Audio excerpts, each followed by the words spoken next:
Congo France. Constate que chaque fois qu'il y a ville morte, il y a une somme très importante, il y a dollars, il y a bongo, oyo ezali bazali ko perdre yango.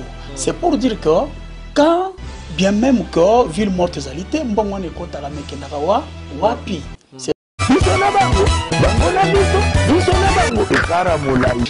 Ben, je profite juste pour dire que ça va internaute qui moi avis contraire nangai que tozali ko monopoliser et le côté IDT. Ce que nous faisons ezali juste ko pesa point de vue nabiso apport nabiso na kati ya lutte. Yo so ozali ko penser contrairement nangai, c'est bon. Mais je vous ai toujours dit ça, je le dis toujours que Kabila okende mundu ki atamo ko simba mate. C'est ce que je suis en train de dire. Na funguli parenthèse na zongi na poma ne monde ensemi. Oh batwa bundu dia Congo, bundu dia Mayala, quelque chose comme ça. Oh basali bon mais non, eza mascarade. Même si je vais revenir sur cette histoire, il y a évasion, il y a prison Makala. Selon ma source, information de recevoir, on nous a appris que c'était un coup monté par général Numbi, hein, avec Kabila. Comment? Na ba quelques officiers ougandais et plutôt Tutsi. Na BDK oyo bazalaki na prison ndolo bayaki na prison ndolo bangonde bakei ko corrompre batuana ba memi bango na Arsenal na bango juste pour aller kopanza prison babimisane mwana semi ke basali yango bakosie babimisie avec comme objectif nini ke batuchona ba récupérer où est-ce qu'il est azawapi banda bima na prison azawapi. Posez-vous la question de savoir tango bapanzaki Makala, n'est-ce pas? 2 jours après, bimisi ba o bazalaki na ndolo. Batwa munemona semi. Boye mona semi mazawapi. Allo bénéfice ki allo baté que non, je suis vivant, vous allez voir tout ça. C'est qu'on aurait appris que va récupérer que na batu tuana soit ko bomaye soit ko mena na Rwanda dans une prison. C'est ça qu'on apprend. Mais total image moi mon couvre mazol ba. Le 7 ça a frappé Kabila tout le monde peut le 7. Non, je te pose une question de konanga Yannick. Ce qui raso par le bic na ko sala marche le 8. Tala ce qui se passe le 7, c'est quoi? Bah, qu'on mobiliser les chars de combat, tout. Bah, dispositif militaire na kata Kinshasa, au Kosakanate, de bâtiments sur bazon en avant. Vous comprenez? Mais comment voulez-vous que Moutek Sabino que je vais attaquer le 7? Ok? Boyebi que non, c'est un terroriste, c'est un rebelle. Peu boya, botika kaka nengi wana, dispositif na Kinshasa militaire réalité. Et puis, une marche, bazali ko attaquer, bazali ko encadrer bango na bana moura. Et vous comprenez ça comment? Ce n'est pas une mascarade montée par le pouvoir en place. Hein? Pourquoi marche pacifique? Bazali ko intercarrer yango à partir ya veille. Mais Moutou Oyoyo a annoncé que les sectes je vais faire. Pourquoi pas laisser ce bazoua qui va disposition sur Merci beaucoup, chers amis fidèles téléspectateurs de la 3W congofrance.com. Merci pour la bozara. Ebele botalara. Émission la biso auto en rapport à bino ba combattant ya mboka o ya fo d'ici tous en fo d'ici. Merci beaucoup.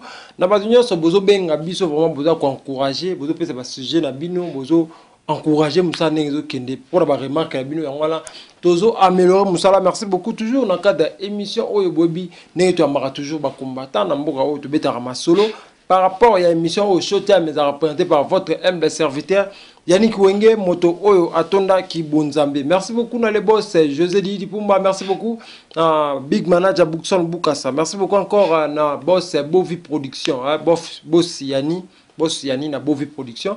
Merci beaucoup na Jaurès Ndindi Kole tout puissant, Messieurs les millionnaires. Vous aurez toujours ébélé, vous avez vraiment ébélé. Oh, la émission la biso. Merci beaucoup na Olivier Louawa. Vous avez vraiment ébélé na Londres. Bozo tala émission la biso. Merci beaucoup naza toujours na combattant mon corps ya mora oyo. Donc son ayambi ya lo baragitoko bo sepelaka na ye Papa Roger avec lui vraiment le tour le par rapport à l'actualité oyo ezoleka na Kinshasa to mboka la biso RDC. Bonjour Papa Roger. Bonjour Yannick. Asepeli ndemo minga sona Congo www.congofrance na kanisi tozaba to sikate to site wo mena émission yo. On est là pour éclaircir certains points. Toi-même, moi, apport mouké, n'est-ce pas, na lutte pour la libération totale ya Mbokanabiso. Je vous salue tous, je vous aime tous. Bienvenue sur Internet. Merci beaucoup. On a toujours toujours vous connecté.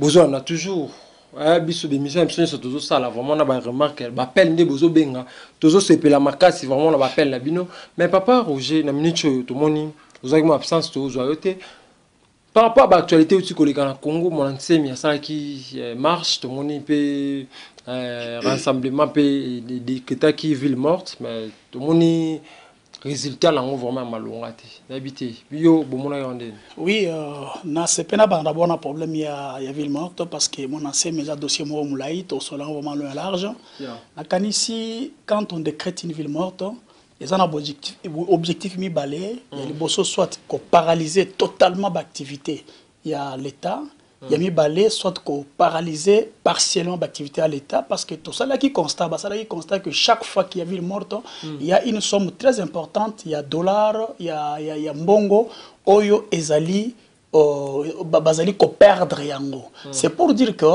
quand bien même que ville morte ezalité mbongo ne kotala mekendaka wapi c'est ça.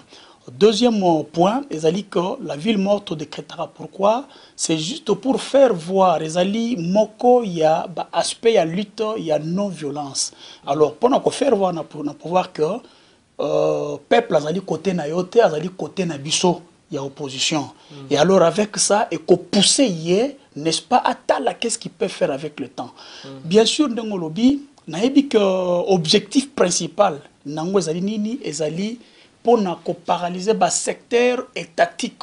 Mais il y a un petit peuple à côté de moi, Lipa, à côté de moi, Beignet, peut-être après-midi, à Zomois, et le Kokolia. Mais ce qu'on s'allie constat au monde que toutes les activités étatiques n'y sont qui paralysées. Banques, même les ministres, les fonctionnaires n'ont pas travaillé. Toutes ces activités-là, Moutoumoko Kendeki Kosala, Azate, bien que gouvernement ya Mouyibo Chibala a dit que non, baya les 7, les 8 ou les 9, nous allons payer les fonctionnaires, trop moins à bango ya salaire. Mais bah faut quitter, c'est juste pour bala qui s'accorde. Gouvernement bengi mais ça les locaux. Mais salamité loko salamité. Donc pour nous, il y a une réussite ce qui te lobby total, bon, on serait des menteurs, mais il y a eu quand même une réussite à plus de 75% parce qu'il y a eu de certaines villes qui sont au Congo et ça l'a quitté à cause de quoi? Parce que tout ça, les constats au Congo, il n'y a pas leadership, il y a rassemblement, il y a makasi, il y a ko pesa mode pour Batubalanda. Maintenant Kinshasa, Mbujimayi, un peu partout et Salamaki. Voilà. Merci beaucoup. Mais par rapport à gouvernement, il y a Kabila le bail non. Bah, tu baya misala ba faut avoir salaire à 3 mois tout le monde est salamité pourquoi gouvernement ko sa population mais ben oebi chaque fois qu'il y a ville morte ba to li bosso ba respecter les mots d'ordre et ali ba fonctionnaire de l'état hein ba respecter yango mais cette fois-ci ba tali que ba to ba respecter pour ba ko respecter mot d'ordre wana to bengi sa bango ke ba yazo salaire na bango nde ba osani ba ya en masse mais ba yete. Hein? Bolanda, ils ont matin un peu partout, tout ça. Ils allaient qui respecter à Kinshasa. Les 2 jours là, ils allaient qui respecter par-ci, par-là. Mais il y a de certaines villes où ils respectent qui a monté. Mais toujours est-il que, il y a l'opposition. Quand je parle de l'opposition, je vois les rassemblements de l'opposition. Il y a limité. Il y a aussi les pouvoirs. Nabali, Nabango, le Kola Bachibala, et les Nganko et autres, tout ça. Mais Bango va prouver que ville morte, salamité, pour Bango, Barolingaba, Kenemisala, Barolingaba, Salababa, font l'activité, Nabango, tout ça. Il y a un comme on est, ville rassemblée na fantôme, mais toujours est-il que quelques individus basaliwana.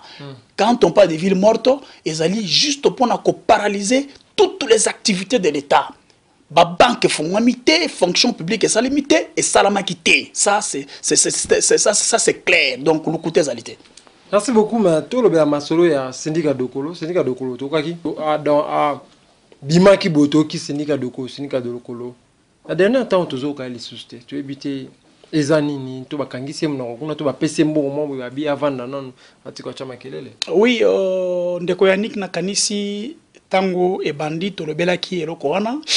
Ben, je profite juste pour dire que internaute qui moi avis contraire nangai que tozali ko monopoliser et le côté IDT. Ce que nous faisons, ils allaient juste couper sa point de vue nabiso, apport nabiso na katia lutte. Yoso vous allez penser contrairement nangai, c'est bon. Mais je vous ai toujours dit ça, je le dis toujours que Kabila Okende mundu ki atamo ko simba mate. Syndicat Ndokolo, vous aviez parlé, mais il a rejoint. le Razop a préféré que Azana base na Congo, base ezani na monique, l'unique plateforme qui a lutter pour le changement au Congo, le vrai changement, ezali Razop oya limité. Vous comprenez ça, n'est-ce pas? C'est ainsi que Boza Oyo Kabarumero na que la rébellion ne se prépare jamais dans les médias. Tout ce que les gens disent, c'est parce qu'on en a marre. Hein? Donc, syndicat de Golo, a Simbaki Minduki te, Atasoga Simbaki Yango, a Koloba jamais, Kena Simi Minduki Nazali Koya. Vous avez suivi, a formé un mouvement, les Congolais debout Congolais. Bolandi Yango, n'est-ce pas? Ezali, mouvement citoyen, le Kolaba Lucha, Filimbi, tout ça. Pourquoi? On a Simbi Minduki te, Azali ko bunda de manière assez pacifiquement pouvoir sanini et zonga la peuple. Mais agenda caché jusqu'à là, tu évité. Il est là, Aza opérationnel. Il a été avec les Moïse, il a été avec Félix, il est à Londres, il n'y a pas longtemps, place à former un mouvement citoyen, le Congolais debout. D'ailleurs, je vous invite tous ceux qui veulent s'enrôler, pour soutien, parce que lutte tozanango, objectif est le départ de la Kabylie. Le Kabila et ses acolytes. Balongomboka oyo bongo totala qui est cet occupant qui est dans ces pays qui résiste encore, délogé par force. Donc il est un fils de ces pays, on doit le soutenir. Parce que dans la prochaine élection, vous allez... On a habité, oebi mutunyo sakota na politique, au fur et à mesure que bazo lobelaye, bazali ko pesa ye moi popularité et fin de compte, excusez-moi, a ozana ambition ya kosala nini ya ko poser excusez-moi, il faut poser candidature. Merci beaucoup. La Bovi Production, papa Yanine, à 4 États-Unis, Botal Rabiso, 0044. Maman Nadine Malila, la docteur Abraham Ouamoudilou, Botal Rabiso, vous avez toujours ébélé. Vous avez vraiment branché, vous avez l'émission, toujours, Berkar a toujours Maram Yamboka Rabiso, parce que tout ça, l'émission, on a Makambu Yamboka. Vital Kamere, pour enterrer rassemblement, comment?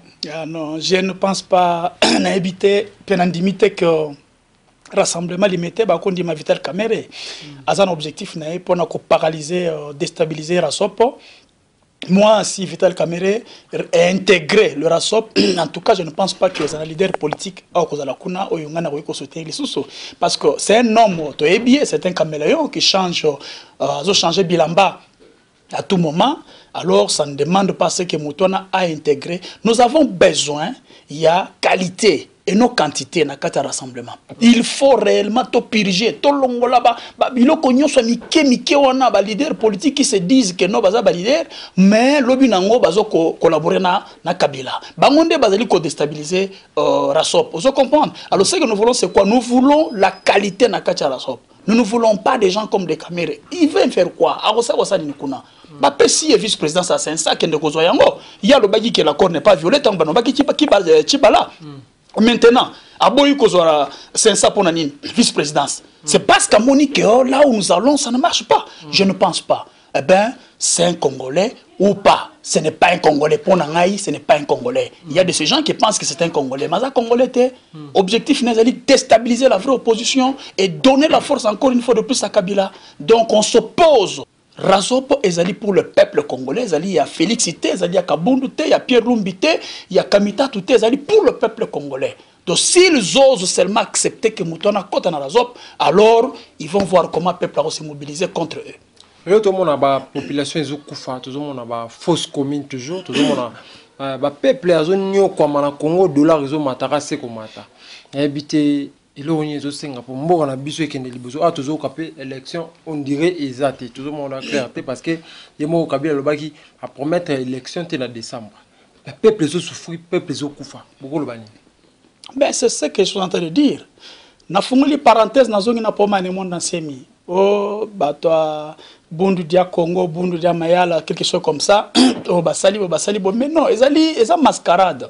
Même si je vais revenir sur cette histoire, il y a évasion, il y a prison Makala. Selon ma source d'information de recevoir, on nous a appris que c'était un coup monté par général Numbi, hein, avec Kabila. Comment? N'a quelques officiers ougandais et plutôt Tutsi. Na BDK Oyo Bazalaki na prison Ndolo qui na prison Ndolo bangonde bakei ko corrompre batuana ba memi bango na Barcelone na bango juste pour aller ko panza prison ba bimsene mwana semi que basali yango ba kosie ba bimisie avec comme objectif nini que ba tout chona ba récupérer ye. Où est-ce qu'il est? Azawapi banda bima na prison Azawapi. Posez-vous la question de savoir tango ba panzaki makala. N'est-ce pas? 2 jours après ba bimisi ba o bazalaki na ndolo. Ba toi monemo na semi. Boye mona semi Azawapi. Allo bénéfice que allo baté que non je suis vivant vous allez voir tout ça. C'est qu'on aurait appris que ba récupérer que na ba tout tuana soit ko bomaye soit ko meme na Rwanda dans une prison. C'est ça qu'on apprend. Mais total image moi mon couvre mazolo ba les 7 a frappé Kabila tout le monde peut les 7. Non, je te pose une question de Konanga Yannick. Ce qui raso par le biko na ko sala marche le 8. Tala ce qui se passe le 7 c'est quoi? Ba ko mobiliser ba char de combat tout, ba dispositif militaire na kata Kinshasa, o ko sakanate do batunyo so bazon anda ko avant. Vous comprenez? Mais comment voulez-vous que Moutek Sabino que je vais attaquer le 7? OK? Boyebi que non, c'est un terroriste, c'est un rebelle. Peu boya botika kaka nengi wana dispositif na Kinshasa militaire ezalité. Et puis une marche, bazali ko attaquer, bazali ko encadrer bango na bana moura. Et vous comprenez ça comment? Ce n'est pas une mascarade montée par le pouvoir en place, hein? Pourquoi marche pacifique? Bazali ko intercaler yango à partir ya veille. Mais Moutou Oyoyo a annoncé que les 7 je vais faire. Pourquoi pas les 6 bazois qui va disposition soana? C'est qu'il savait ce qu'il faisait. Vous avez vu ça là-bas. Bah image tout cette vidéo, vous avez vu ça? Vidéo qui est faite. Mais le monde peut salamiter les 7 ans. Voilà encore une chose. Il y a parlé du peuple. Il y a hôtel de ville. Et il y a quoi ça, comment on appelle ça, place ministre Bazalaka. Il y a l'aéroport, des endroits stratégiques qu'on frapper. Mais bazo frapper ou que nous frapper na Zando, que nous frapper Kingasani quelque part alors qu'il y a l'aéroport après quelque part na Bumbo bilo comme on. Pourquoi ne pas viser ko cibler ba place moko stratégique que osali yango ba député bazaki na kati ya parlement moko kufi. Oba ministre bazaki na conseil kuna moko kufi. Obi aéroport bazu une partie RTNC bazu. Mais tout ça ezani bazali ko frapper juste le petit peuple. Ezali mascarade théâtre ya Congo. Kutu théâtre ya Siatula na vie de loin ezakutu muke. Mais o ya Kabila et comme na niveau moko vraiment très élevé na habité pour nani. Mais pourquoi ba stratégie na niveau wana tout le monde il y a beaucoup de stratégie population des okufa tout le monde chaque fois la stratégie ça population des okufa tout le monde tout major au okufa major à côté de maramwana major ya bumbu pourquoi c'est comme maramwa bon personnellement en tout cas ils ont regretté ma casse souci ya Kabila ezali retardé ba élection et salamate zo problème ya Kasai o qui va parler que l'élection salamate pour enrôler Kasai était mais ce que tali sala investigation tu vas te rendre compte que bato bazo bo manakasa bazaba na mura milice ya Kabila a formé bango et commis banamura nde ba komi ko bomba na Kasai ba bomi combien pour na nini ba déstabiliser toko bengango lobina lobi ko na génocide ba exterminer peuple Luba na peuple Lua pour na nini c'est un peuple ça toujours opposé à Kabila depuis toujours abike mais je dois le faire. Vous comprenez ça, n'est-ce pas? C'est ça le problème qui se passe actuellement. Donc souci les années que créer l'insécurité partout au Congo pour la Nini a décrété état d'urgence, ou soit élections à la tête, ou soit quelque chose de pareil. Et après, ceux qui élections à la tête, et après où soit décrété état d'urgence, après. Bolanda qui moko ya bato majorité, balingi que ceux qui session parlementaire et koti, ba proposer au référendum populaire. Pour la Nini. Pour déverrouiller l'article 220. Les jours où on acceptera que non, ça va, allons aux élections avec Kabila, jour élection au Salama. Mais aussi longtemps que boyi de 3e mandat Kabila, élection et au Salamate. Ce qui est au Salamate, quoi arracher en ma casse, je l'ai toujours dit maintes fois. Élection avec Kabila, et ça le là, déshabiller Saint-Paul pour habiller Saint-Pierre. Ou soit, Bosombi sorcier pour botter cavoleur. Et le comme Bossali, et ça Kabila doit dégager. Il doit dégager. Bah, oh, bah, aussi Mamindoki, bah, Simbi. Bah, aussi Mamindoki, tu avais la pression de la rue, bah, Kitina Balabala. Donc, souci et objectif, c'est-à-dire que Kabila parte par n'importe quelle voie. Mais nous, les non-violents, nous, les pacifiques, nous, Otolandi, idéologie, il y a non-violence. Nous allons combattre par non-violence, par la voie diplomatique. par les actions de la rue, par la désobéissance civique, jusqu'à ce que Moutona Okende. Ce qui a été parce qu'il y a un opposant à casse dans le Zate, il y a un résisté. Non, non. L'opposant, c'est le peuple. Ceux qui peuplent les opposants, je crois que tout ira bien. Parce que, à la tête, il y a peuple comme un leader. À suivre quelques thermomètre, il y a peuple. À quitter qu'on décide de lui-même sans qu'il à se rassurer que le peuple a le minine. C'est ainsi eux qui force de frappe à Tshisekedi et ça qui peuple. Chaque fois à l'inga sa décision à zone na base bolobinini, c'est que la base dit ce que Tshisekedi fait. Aussi longtemps que nos peuples tous opposants, nos peuples te former opposition, na kanisi ça va aller.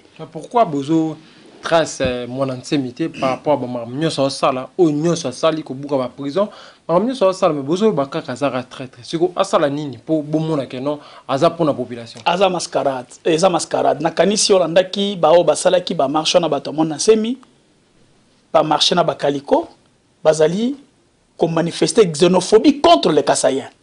N'est-ce pas? C'est ça le pouvoir. J'ai un pouvoir. Yango na mubuto salaka yango. Hein? À confronter Kasaïen na Katangé. Pour bayo kanate ba se séparer ya régner. Kabila bandi on se koy. Comment voulez-vous que Bino Sobozali réellement qu'on se battre pour le peuple congolais? Bogoyana pour na ba Kasaïen bo tiango lokola xénophobie. Pour quelle raison? Vous comprenez le quoi? Donc ça veut dire le Mouanantemi n'a jamais été un vrai opposant. S'il existe et qu'il qui s'est dit oh, il a prouvé Bisso qu'il est opposant, il ne l'est pas. Mon ancien mazana force dit bah que nous pensons à prison na bandika na ba machette. Oh basali coup d'état, basala coup d'état, mouvement insurrectionnel. Bah si bango la fois passé na télévision ah nasi bolanda ki yango. Mais basala ki na nini na maboko. Machette, ndika, lance-pierre, tout ça. Ndé loko no kosa na mouvement insurrectionnel. Mais avant Kinshasa na ba Congo ko to banda ko da sango mutu mo kaza kuna monanse mina bandika to mona ba sango banda ko bima déjà. Mais pourquoi tant na Kinshasa ba bandi bien souci? Tes alite kondima été to comprendre que les j'ai à pouvoir. Le même jeu le même jeu oyo Kabila Salina ne monde semi. Alinga sala mona Moïse, c'est-à-dire quoi? À permettre Moïse zonga na Kinshasa ba kangaye. Ba tient en prison, ba créer évasion en prison, ba récupérer, soit ba kende bomaye, soit ba kende ko. Posez-vous la question de savoir. Pour nani ba homme politique nyoso bazaki na kata prison ya kasapa, ba bima kité ba kima kité. Ba kimite pour nani. Oyoyo c'est qui oyoyo qu'on a accusé qui a bomaki c'est qui Bobaki Kabila nani général Edi Kapende. Edi Kapende. Azalaki wana. Ba Dio Minungala bazalaki. Ba Muyambo banani bazalaki. Mais pour nani bango nyoso na ba Frank Dion ba bima kité ki bango pe ba kima. Baro kima ba ken ambassade depuis ils s'en vont en Europe. Mais pour ne ba bima kité. Car ne mona c'est ma bima. Ils savent qu'il a été récupéré, commenté par le pouvoir, pour pas récupérer dans les mandats, peut-être sans le savoir, to éviter où est-ce qu'il est. Dit, ce sont des choses, je vous dis, s'il est là, et ça va source autour d'information. Tout compte rejeté. Mais la question est là. Tant que Babomi Ben Laden, Batune Balobi que non, a confité Bakosi, Osama ni président Obama Lobakinini. Alobaki que ceux qui a confité, Abima Aloba, Alobaki. Voilà. Merci beaucoup, Papa Roger. Nous vers la fin de cette émission. On a invité Bele Batala Bisso, population, émission est à la Maratine à Congo. Partout, Batala émission à Bisso, on a invité mon la population. To Batua IDPS, Moko Zalanini, par rapport à l'évolution de Mamboura Msezokende. Oui, je crois que je regrette le fait qu'il fallait tous en moko ya IDPS awa. Moïse, dommage que a eu tenté pour tout ça la émission oyo. Nazo répété le comment on la fois passée sur Syndicat Ndokolo. Je n'ai jamais dit que ngai nazali pas pour départ ya Kabila par les armes. Mais nalobi que vous pouvez prendre les armes. Mais il y a aussi des gens oyo bazana idéologie pacifique, il y a non violent, la lutte non violente. Ok. Alors, bango peut appliquer méthodologie na bango pour ne départ à Kabila. Tout ça, la symbiose, qu'on puisse faire partir ces messieurs-là. Ce que je vais dire, c'est ceci. La lutte ne peut jamais être monopolisée na mutumo moko. Lutte la monopolisée te na diaspora ya mboka moko. Biso nyon surtout na son moko. Ce qui n'a kanisi que Kabila doit partir par les armes, souci n'a pas kende. Ce qui va partir par la pression de la rue, souci n'a pas à kende. To kangama elongo, tozala esika moko to meka kosala quelque chose oyo ko permettre que diaspora nyonso tozala uni pour Kabila a kende a quitté Mboka. Il y a beaucoup de choses. Il fallait tout cela sur les complots. Yeah. Hein, ils ont fait les réunions la fois passée James Kaberere, Nabanani, tout ça. Vous savez ce qui s'est passé, n'est-ce pas? Donc, tozali a autre danger mokozo gete biso makas. Ce que nous voulons est que tozala unis. Le peuple qui est à l'intérieur du pays, comme je l'ai toujours dit maintes fois, que la libération du Congo se fera de l'intérieur. Na libandate. Biso na libandate ya ba pression diplomatique zali ko sala montrer na ba ambassade na ba nini que non tolingi muto wana te. Mais na kati ya mboka, nous devons les soutenir, les combattants qui sont dedans. Bangonde muto bakolamuka, bangonde muto bakosala un effort pour na Kabila Sanini akende. Donc c'est ce que je peux dire au peuple.